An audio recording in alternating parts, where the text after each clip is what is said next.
얼굴이 부석부석할 것 같은데 5시에 일어나가지고 이렇게 있어 이거. 나 이거 준비한다 그래서 나 원래 늦잠 자는 사람인데 우리 전북대 학생이에요. 질문 담당. 내가 잘해야 하는데 그러니까 전라감이 뭐냐? 전라도의 으뜸도시 호남 제1성이라는 것을 이렇게 대변해주는 상징해주는 호남의 전라도의 으뜸도시로서 역사성을 회복하는 거.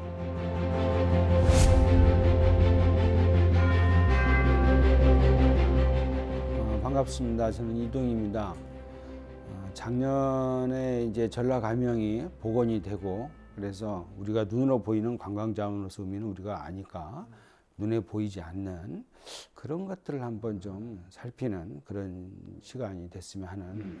나연이 씨는 가봤어요? 아니요. 지금 설치된지 혹시 알았어요? 좀 들어보기는 하는데 자세히는 몰랐어요. 많이 듣긴 들었는데 정확히 뭔지는 모르겠다. 이런 경우들이 좀 많이 있을 거라고 봐요. 이렇게 이걸 우리가 어떻게 좀 잘 갖고 나가야 하는가, 왜 그래야 하는가 이런 것들을 좀 한번 보면 더 안 잊어버릴 겁니다. 이제. 추진위원회가 처음 출발한 게 2009년이에요. 이제 이걸 복원할 거냐, 아니면 문화시설을 할 거냐 두 생각이 이제 부딪혔습니다. 이게 선화당이라고 써져 있는 건물이 이제 전라감사의 집무처예요. 그러니까 전라감영이 건물이 뭐 한 40여 동이 넘게 있었다고 그러는데 그 중에서 제일로 크고 제일로 중요한 건물. 왜냐하면 지금 말한다면 이제 도지사의 근무처 같은 곳이니까 선화당은 이제 중요한 거니까. 그래서 동편은 복원하고 서편은 유보하자. 그렇게 해서 이제 그 고비를 넘어서 이제 하나의 시작이지만 그 기반은 마련 좀 했다는 그런 생각은 좀 갔죠.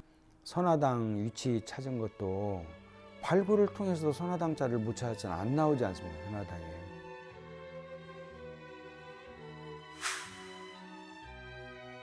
그러면 이제 문헌에서 한번 찾아보자. 혹시 일제강점기 때 도면이 있을 수 있지 않냐 이게. 기댈 때는 이제 거기밖에 없죠. 땅 속에서 안 나와버리니 이제 뭐 어떻게 하겠습니까 이게. 국가기록원에 가서 도면들을 한번 찾아봤죠. 기대는 참 안 했는데 국가기록원에서 그 도면이 나왔어요. 이게 지금 복원해 놓은 전라감영 건물이죠. 그걸 시작으로 앞으로 이제 서쪽, 남쪽 이쪽까지 해서 확대해 나갈 생각을 갖고 있는 거죠. 그래서 감영이라는 것이 뭔가 먼저 조금 얘기를 해야 할 것 같아요. 이것은 전라도 내의 최고 통치 행정기구다. 지금 비견한다면 도청, 뭐 전북도청 그렇게 이제 얘기는 할 수 있는데 엄격하게 말하면 도청보다도 더 권한이 크다고 봐야지. 왜냐하면 지금 도는 행정만 담당하지 않습니까? 근데 이제 전라감영은 행정만이 아니라 사법, 그리고 뭐 군사, 그리고 더 나아가서 요즘 이제 교육청 따로 있죠. 도교육청. 네. 교육 이런 것들을 다 총괄하니까. 물러거라! 관찰사 영감행차시다. 내가 이곳에 온 이상 지난날의 폐단을 바로잡고 백성들의 풍속을 교화하는데 온 힘을 다할 것이다. 감사라는 것은 임금으로부터 그 지역에 대한 통치권을 위임받아서 전권을 행사하는 존재가 그게 이제 감사예요. 전라도에서 가장 큰 도시 하면은 어디 꼽습니까? 지금 뭐 다 광주 아니에요? 이제 뭐 이름도 다르죠. 이제 광역시 뭐 이렇게 명칭도 다 이렇게 돼버렸지만 조선시대까지 있어서는 전라도 하면은 당연히 전주죠. 근데 그 이제 으뜸이라는 것이 지금의 전라북도, 전라남도만이 아니고 제주도까지 다 총괄해서 다니고 조선시대 전라도는 제주도를 포함한 지역이에요.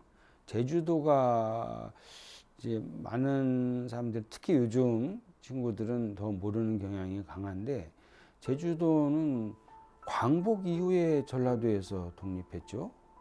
광복 이후에. 그러니까 일제감정기까지만 해도 전라도에 속해 있는 조선시대는 말할 것도 없죠. 그러니까 전주에서 이제 전라감영이 설치돼 가지고 오늘날의 전라북도 남도만이 아니라 제주도까지 다 통과했다.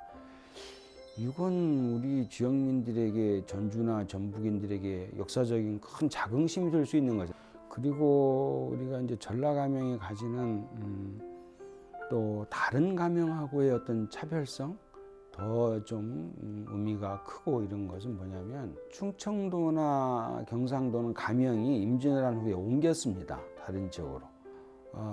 경상도도 상주에서 임진왜란 후에 이제 대구로 오늘날 대구가 이제 그렇게 해서 성장을 하게 되는 거죠.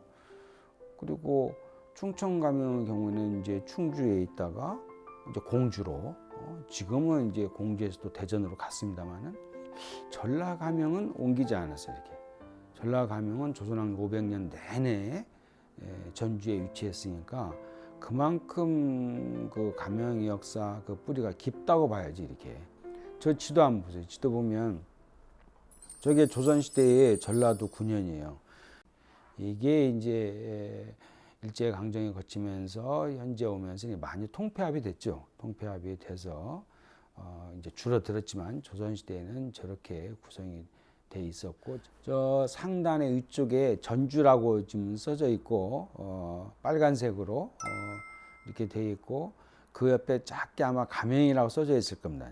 자세히 보면 보일 텐데, 저게 지금 몇 개 군현이냐면 전라도가 조선시대는 56개 군현으로 돼 있었죠. 여기에 56개 중에 3개가 어디냐면 제주도에, 저 밑에 제주도 그림 있죠. 제일 하단에 거기 보면 3개가 지금 표시되어 있을 겁니다. 제주, 뭐 정의, 대정 해가지고, 그러니까 섬 제주도에 3개, 이제 본토에 53개, 그렇게 해서 56개 군현으로 되어 있죠. 왼쪽 해안선 쪽이 좌도겠습니까, 우도겠습니까? 전라 좌도가요, 우도가요? 여기서 보면 왼쪽이잖아요, 이렇게.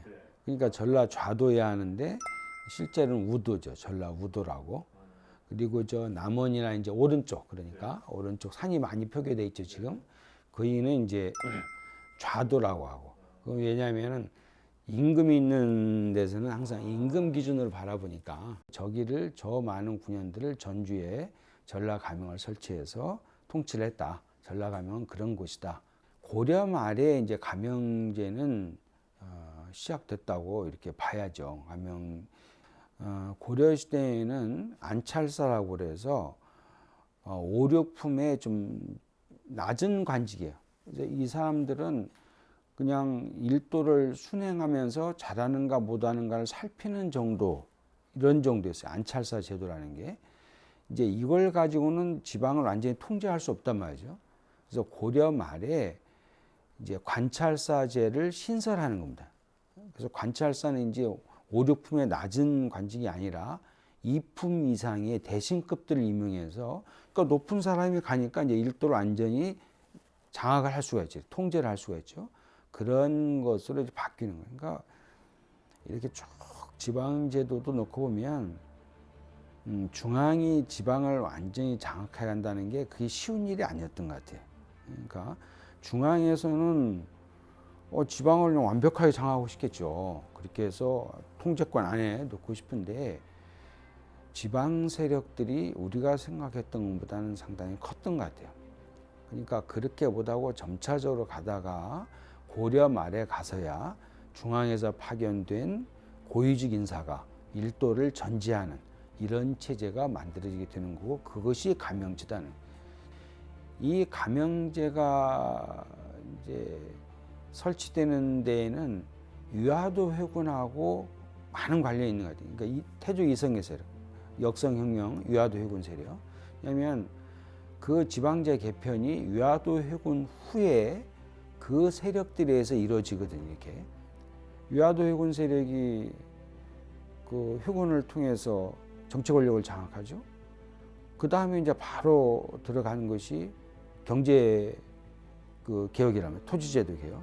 그러니까 이게 두 가지가 같이 가야지 않습니까? 정치적인 기반과 함께 경제적 기반, 이 두 가지를 다 가지고 있어야 탄탄하지, 하나만 있으면 이게 불안한 거란 말이에요. 이게. 유화도 회군 세력들하고 이 지방제 개편하고는 아주 직결되어 있고, 조금 더 나가면은 그게 이제 그들의 어떤 나름의 그리는 세상, 이런 그 구도에 이제 좀 가까이 가려는 그런 어떤 움직임 선에서 이 제도가 만들어지지 않는가 이런 생각도 좀 해볼 수 있는 것 같아요. 이게.